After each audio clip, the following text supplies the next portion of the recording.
You wanted the best. You've got the best podcast. The hottest podcast in the world. The Chris Voss Show, the preeminent podcast with guests so smart you may experience serious brain bleed. The CEOs, authors, thought leaders, visionaries, and motivators. Get ready. Strap yourself in. Keep your hands, arms, and legs inside the vehicle at all times, because you're about to go on a monster education roller coaster with your brain. Now, here's your host, Chris Voss. Hi, folks. Chris Voss here from the ChrisVossShow.com, the ChrisVossShow.com. Welcome to the big show, my family and friends. We really appreciate you guys coming by. Please sit down and enjoy the show. For 14 years and over 1,400 episodes. I don't know why that number matched up, but it just did. I don't know. We just did more production from 2000 and 2 to 3 shows a day. Billionaires, the like, all these brilliant minds that are on the show. And of course, none of them are me. After 14 years, you figured out that I'm just the host, and I've got a couple of jokes up my sleeve. And but the brilliant minds we have in the show, we just put them in the Google machine, and they just spit out to us. And we go, hey, we should have these brilliant minds on the show because the host is an idiot. So there you go. As always, refer the show to your family, friends, and relatives. Go to goodreads.com/Chris Voss, youtube.com/Chris Voss, linkedin.com/Chris Voss, the big LinkedIn newsletter, the 130,000 group over there, and for the podcast, and also TikTok. We're trying to put some shows up on TikTok, or at least, little segments of stuff, but we might be a little too smart for TikTok. Am I being egotistical? I am. I'm a narcissist. So I'm going to run with it. Anyway, we have an amazing author on the show. He's written tons of books. He's a multi-book author, as we like to call on the show. And he's written a newest book that just came out May 16th, 2023. Who's your founding father? One man's epic quest to uncover the first true Declaration of Independence. He is on the show with us today. David Fleming is here, and he is a senior writer at ESPN. During the last 3 decades at Sports Illustrated, ESPN, the magazine, and ESPN, he has been one of the industry's most prolific, versatile, and imaginative long-form writers, traveling the globe while penning more than 35 cover stories and numerous groundbreaking pieces on everything from the Super Bowl and Steph Curry to musical chairs world championship. Wait, that's a thing? Oh my God. Wow. We'll have to find out more about that. Hockey dentists. Wait, that's another thing? And the NFL's obsessions with glutes. Hey, don't king shame. He has reported in China, Switzerland, England, and Mexico, and has covered 25 Super Bowls. Is that all? Wow, that's a lot. How many are there? That's about half of them, I think. The Olympics and every major sporting event, including lightsaber dueling and Bigfoot calling. Wow, that's another thing. And he's done definitive profiles of Darth Vader, Bill Belichick. Or wait, is he the Emperor or the Darth Vader? And Andy Reid, Michael Vick, and many others. Welcome to the show, David. How are you? I'm great, Chris. How you doing? That's quite the intro. I appreciate it. I was having some fun with it. But yeah, there you go. What an amazing thing. And I like Bill Belichick, but he kind of with that hood that he wears, he kind of has that whole emperor thing going on. I think some people call him that. So welcome to the show. Congratulations on the new book. These are always fun. Give us a .com for you so people can find you on those interwebages. Yeah. Just go to Linktree, Flem ESPN. Twitter is Flem ESPN, and Facebook is David Fleming ESPN. Pretty easy to follow, even for lightsaber dueling experts. There you go. Lightsaber. I'm reading that bio. I'm like, what the hell?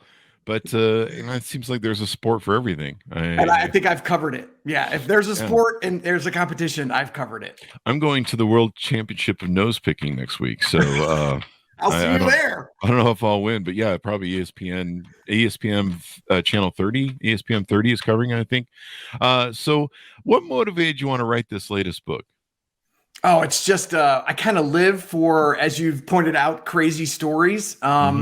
Stories that you just are so jaw-droppingly shocking and unheard of that you just can't, you become obsessed. You can't get them out of your head.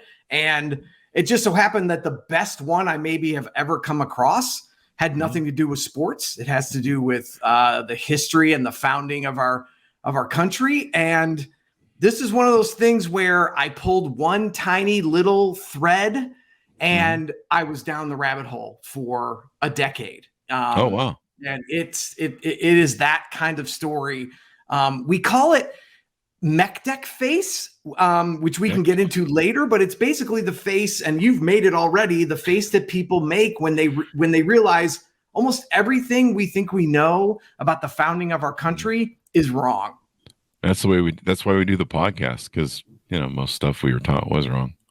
Yeah, people also make that face at the nose picking world championships too.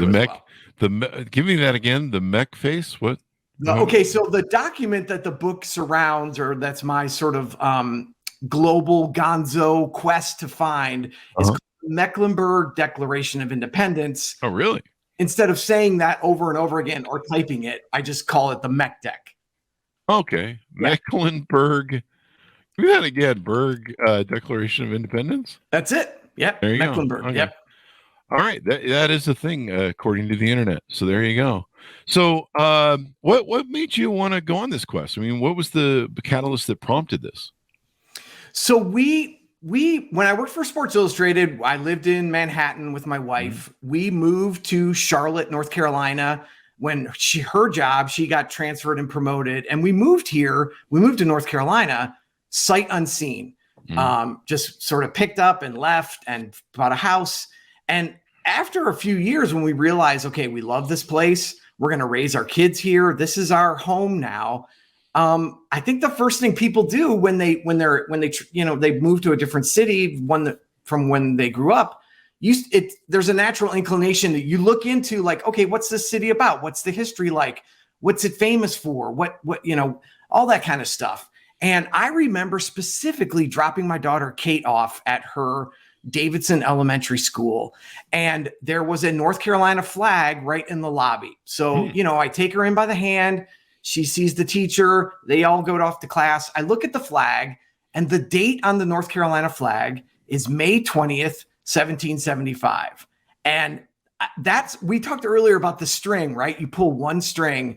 All I did was ask the question, why in the world is the date on the North Carolina flag 14 months before we even declared independence as a country? Yeah. And like I said, that was 10 years ago. And here I am. Wow. So just ask that one question. And when you start peeling back layers to this story, it's like National Treasure come to life. I was going to make that joke. Were you like Nick Cage in National Treasure? You're like hunting for the Declaration of Independence? Yeah, except I have just slightly better hair than Nick Cage, but not by much. Yeah. Well, I mean, you can act better too. Oh, I'm sorry, Nick. We love you sometimes. It depends on the movie, but now come on, we could both be in National. If this gets made into a National Treasure 3 or 4 or 8, yeah, I better not offend him. We could both be in the movie. Yeah, let's. I mean, he is a good actor in some movies. I think when he went on that whole binge of where he's trying to pay some debts there, he got a little out of hand. But that's another story. Yeah. So the one that's sitting. So you go through the discovery. Tell us how you research this and how you unpack this whole journey that you went on. I'll tell you what. Really, when I knew. There's that moment when you're like, okay, this could be a book. Maybe it's just a story for the Smithsonian or something like that. When I went up to Quincy, Massachusetts, which is where John Adams, it's his hometown, and he's got it's where he's buried. It's where his, all of his documents are. It's not a presidential library, but it's essentially the same thing. And when I found out that John Adams and Thomas Jefferson wrote snarky, angry, shade-filled letters back and forth to each other about the mech deck, that's when I was like, okay, I'm all in. This is definitely, I can't believe there haven't been 10 books written about this. But when you read those letters, and oh my God, John Adams could throw shade. Okay. John Adams, like he could do the whole snark thing, and he just rips Thomas Jefferson a new one. Wow. For basically, he's accusing him of plagiarizing the Declaration of Independence in writing, in these letters. And that's when it was like, oh my God, what am I doing for the next 5 years? Because I'm down this rabbit hole. Wow. And basically, evidently, there's this Mecklenburg Declaration of Independence, the one that we know, or is this like some of the stories we've been hearing about Shakespeare lately, where it was plagiarized? Well, there's a whole multi-layer to the Mecklenburg Declaration of Independence, but essentially the story is that the men who founded Charlotte, North Carolina, Scots-Irish Presbyterians, people who are sort of constantly looking for a fight and for a reason to take on any kind of tyranny whatsoever. But essentially 14 months before Thomas Jefferson ever put pen to paper, the men in Charlotte formally declared in writing America's independence from England. So, yeah, Charlotte is essentially the true cradle of American independence. This document gets written and declared from the courthouse steps in Charlotte. A guy named Captain James Jack rides it up, risking his own life, up to the Continental Congress. It sits there for a year, and then there is quite a lot of proof that Thomas Jefferson plagiarized it when he wrote his own declaration. Holy crap, a moly. Mech face. There you go. Yeah, that's just amazing. But it kind of makes sense when you really think about it. I mean, it's a practice run or something, but like you say, I mean, we've had so many historians on the show, especially over the last 3 years, and it's amazing how much our history is either whitewashed or it's not quite it's packaged for fast food, basically. I think, I don't know, is that a good analogy, that some of our history is packaged for fast food delivery? Oh, I mean, that's a big part of this book is why we believe what we believe, why we sort of lock in on maybe half a dozen things around the revolution and our independence and refuse to take in any more data. And especially the idea that the founding fathers were some kind of gods, right? Infallible gods. I mean, what you learn, especially in this with Thomas Jefferson, is they were anything but. But it is fascinating when you think about, especially the way our brains work. We basically, in middle school history, right, American history, we take in 5 or 6 pieces of data, and then we basically lock in and go, okay, Boston Tea Party, right, Valley Forge, Yorktown. That's it. That's all I'm learning, even though there are these incredible stories that we should all actually be absorbing as well. There you go. So does he plagiarize it? Did he just spunk it up and throw some more fancy wording in it, or is it pretty much a reprint? I'll tell you what George Tucker, Thomas Jefferson's actual biographer, said, and what he said was, this cannot be a coincidence, right? Either Thomas Jefferson stole from the Mech Deck, or somehow the Mech Deck stole from Thomas Jefferson, but the two documents are so close, it can't be a coincidence. So, he plagiarized it. So, yeah, I mean, basically part of the journey you probably went on is to determine which was written first, right?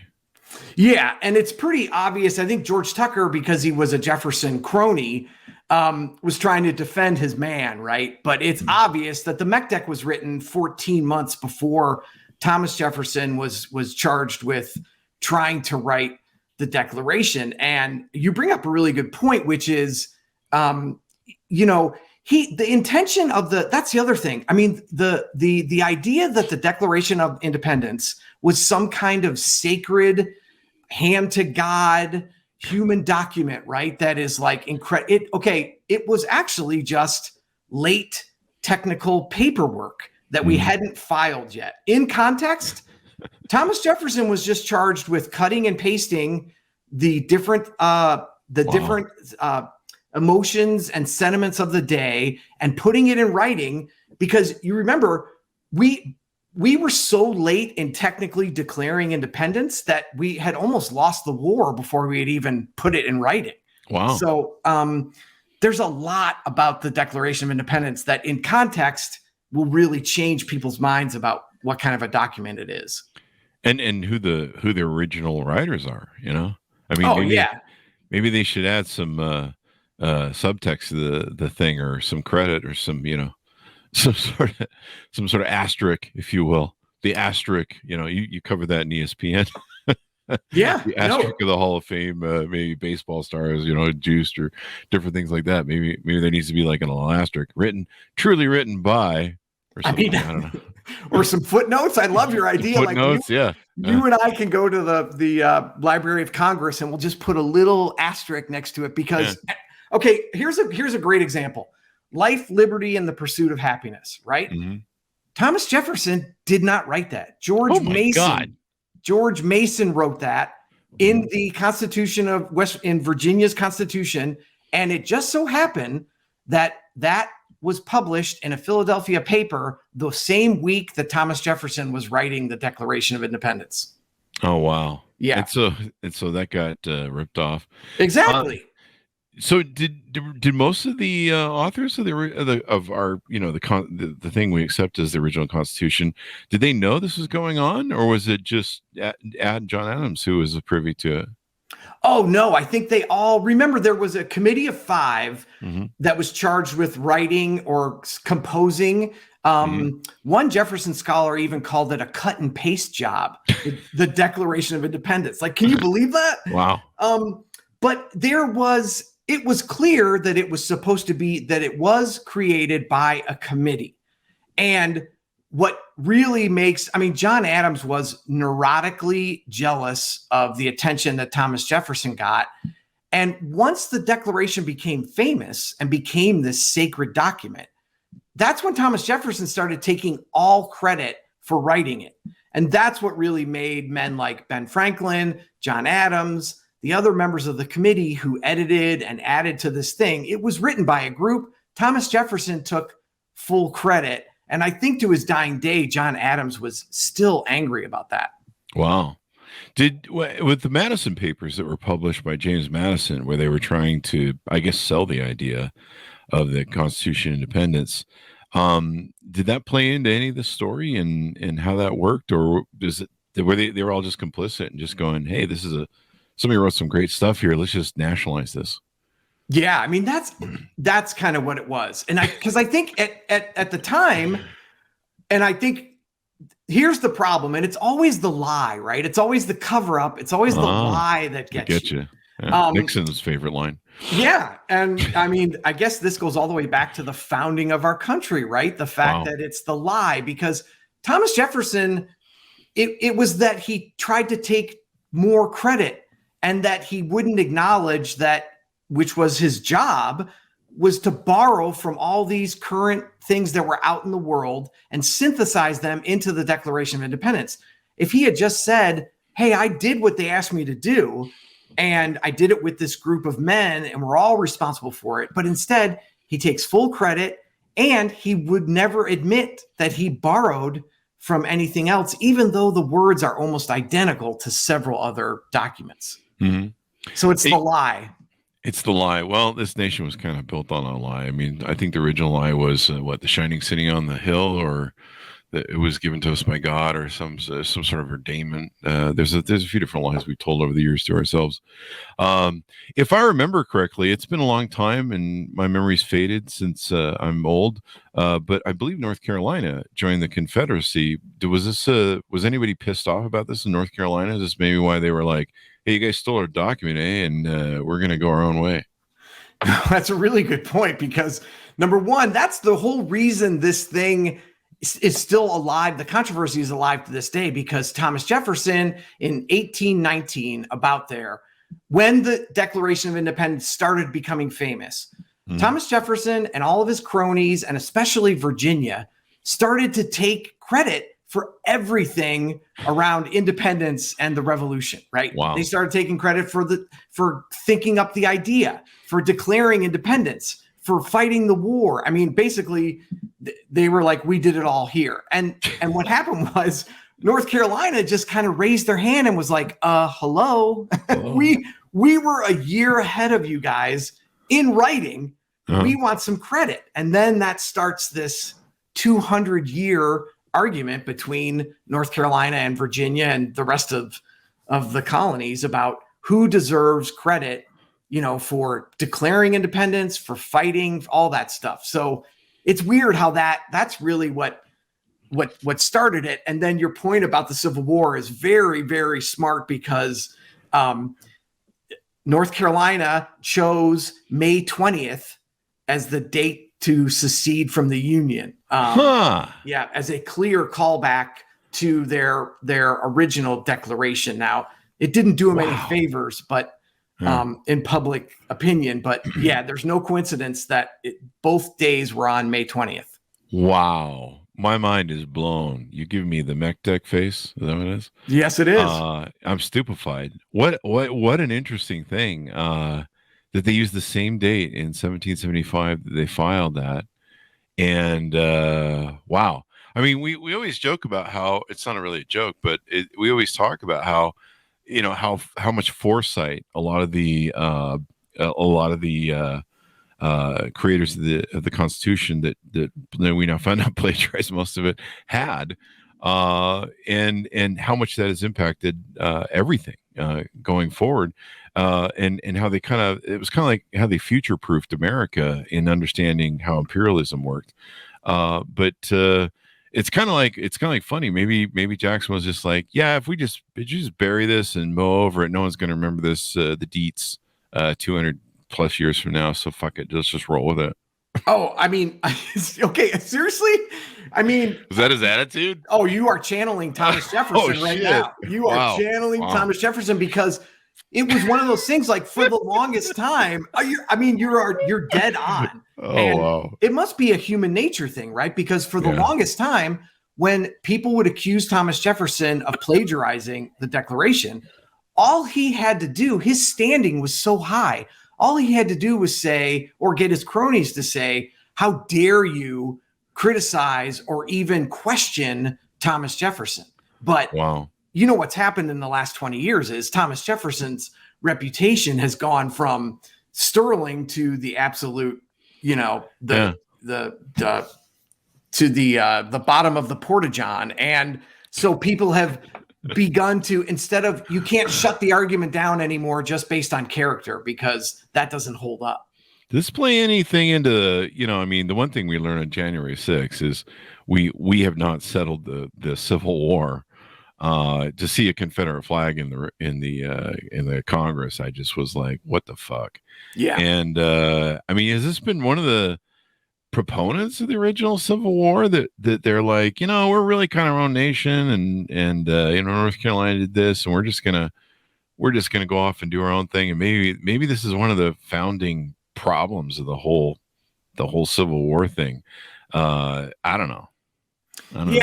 There are some connections. I think, as far as the mech deck is concerned, one of the reasons why people, especially in Charlotte, cling to the mech deck is it's a way for us to jump right over the Civil War, right? Mm-hmm. And not talk about the Civil War and go back to our original acts of patriotism.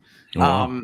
It's a way to go, yes, but we participated in this horrific event, but don't forget, we were also the first patriots in America. It doesn't always hold up, but I think that's why people do that. And then I think you'll think this is interesting. One of the reasons why the mech deck was suppressed, especially by the North, is the attitude that I came across, especially with historians, was once you guys seceded from the Union, right, and declared war on your own country, you now forfeit all rights to original patriotism. And that's a lot. That is why the mech deck has gone away, has not been supported, has been called a hoax, because it's punishment for, look, you guys were part of the Civil War. You lose all rights to claim original patriotism, which I understand. I understand. Yeah. There you go. I'm a moderate Democrat, but I like poking at the woke. And so here's a woke joke. Wait till the woke people find out this country is founded by the Confederacy. Oh!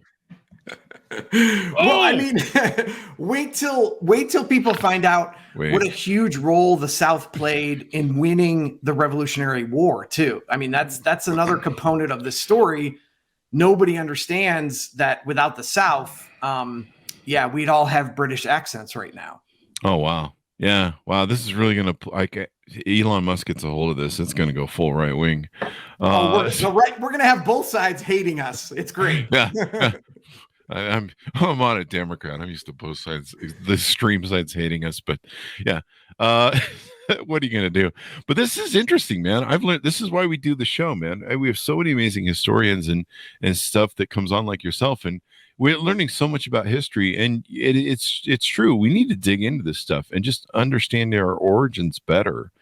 And so many people, especially today, try to burn books and ban books and do history. But the one thing, it's my quote, the one thing man can learn from his history is man never learns from his history. And thereby we go round and round. And so this is important for us to learn these things. It's cool. I mean, you've given me something where I'm just going to be like for forever now walking around going, nope, the original Declaration is the Mech Deck. People will be like, what the fuck? And I'll be like, read his book. Yes, that's very good. And I agree with you. And you get pushback in this story, gets pushback from both sides. And what I always say is the most patriotic thing you can do is learn about your freaking country, right? Yeah. Learn all the facts, not just your facts or somebody else's facts. Learn it all and then decide for yourself. But don't just take a narrow view, especially of history and especially of Thomas Jefferson. Trust me on that. See, now I got to go read the Mech Deck because I always give people shit now. Anytime somebody on social media or in my face says, well, this is against the Constitution. And you're like, can you give me the quote of where is that in the Constitution that you just scribed? And they're just like, I heard it on Fox News or something. And you're like, come on, man. Like, seriously? You read the Constitution. Like I tell people all the time now, read the damn Constitution. Right. Learn it all. Learn it all. If you really are, again, the most patriotic thing you can do is learn about your country, learn. That's the other thing, right? There are a lot of truths going on with Thomas Jefferson that our high school and middle school teachers never taught us. Yeah. You're going to be amazed, but that's okay. Just learn his whole story and then decide, but don't base it off of 2 or 3 things that, your poor 8th grade history teacher told you. Yeah, and I think part of my audience and me are at this point where we love being narcissists and know so much about history, so we can walk around and throw it in people's faces. Hey, I know more about the Declaration of Independence, man. I know about the Mech Deck. So there you go. Yeah, exactly. Anything more you want to tease out on the book before we go that we may have touched on, or we should have touched on, or entice people with? No, I think we really hit on it. It's done. It's not a straightforward history book. I just couldn't do that. Too dry, too boring. So it's really it's my adventure trying to discover this legend. And I go basically all over the world looking for this document and speaking to the people who are still connected to it. And the stuff that we uncover along the way is again, we'll give you Mech Deck face. But learning stuff new is fun, man. I mean, that's the whole fun of this whole thing is learning about your country, learning about the origins, and some of these, I mean, we were sold a lot of BS lies, especially by some of our crazy founders over the years, and it, because some of it led to some ugly things that we did over the history of America, and we might still be doing actually. Exactly. I mean, I have to tell you, I mean, there were so many times in this book, whether I was in the British National Archives or I was in Quincy, Massachusetts, or in the Library of Congress, where I was like, how in the world did I not know this, right? How did I not know this stuff, this horrible, terrible stuff about Thomas Jefferson, the man who's credited with writing all men are created equal? It's like, I want to go back and I want to go track down all my history teachers and go, you didn't tell me 80% of the story. Yeah. My understanding is we had a historian on, and I believe she claimed that All Men Are Created Equal was written by a black man, actually, in the Revolutionary War or prior to it or something, and that was ripped off from him. I don't know if that's a fact, but that's what she claimed. So well, that certainly fits Thomas Jefferson's pattern, right? So that could be my next book. There you go. And the irony was, according to her, was that, when they wrote the Constitution, they didn't include Black people as having rights and valued as human beings at the time. And here the line was ripped off. So, wow. I mean, we're just finding out what a scoundrel this dude is. Is there any family from the original writers of the Mech Deck that they're like pissed off because they're not getting royalties on this thing? I mean, okay, yes, there are still in Charlotte. It's like Charlotte's version of the Mayflower Society. Wow. People who can claim a direct descendant to one of the 27 signers of the Mech Deck. And I will tell you quickly, this is how popular and sort of instilled in our culture down here that it is. I was out to dinner with friends who brought along somebody else. I sat down next to this guy and he introduced himself and he said his last name was Alexander. And Alexander is a huge, that family basically founded and ran Charlotte and most of the Carolina frontier for decades. Wow. And I said, as a joke, oh, you're probably related to one of the Mech Deck signers. And he said, I think I am. And so while we're waiting for our appetizers, I pull up the Alexander family tree, which is like 12 generations. He leans over, zooms in on my phone and goes, that's my grandma. Wow. I was like, dude, you might have the Mech Deck in your attic. Yeah. Can I come over after dinner?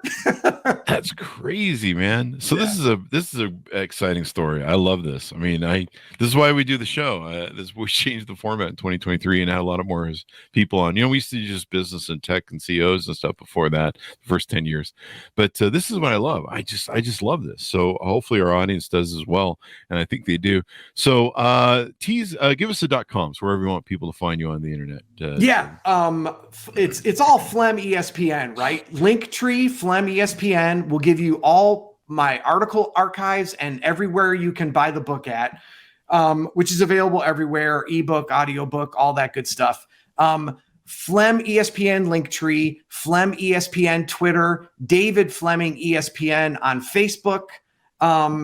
It's an exciting time. The response to the book has been amazing, but this has been one of the most fun things I've gotten to do so far. Oh yeah. I mean, I'm going to be going like side by side down the Constitution and the Mech Deck going, okay, let's see what the difference is here and stuff. And yeah, I mean, the more we can know about history, the more we understand our history, the more like, hopefully we can hope to not repeat it, but human nature is human nature, as it were. So that doesn't seem to ever change.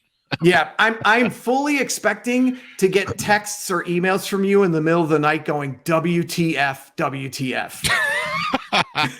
What a journey. Well, I'm glad you came on and shared this with us. Everyone pick up the book. Who's Your Founding Father?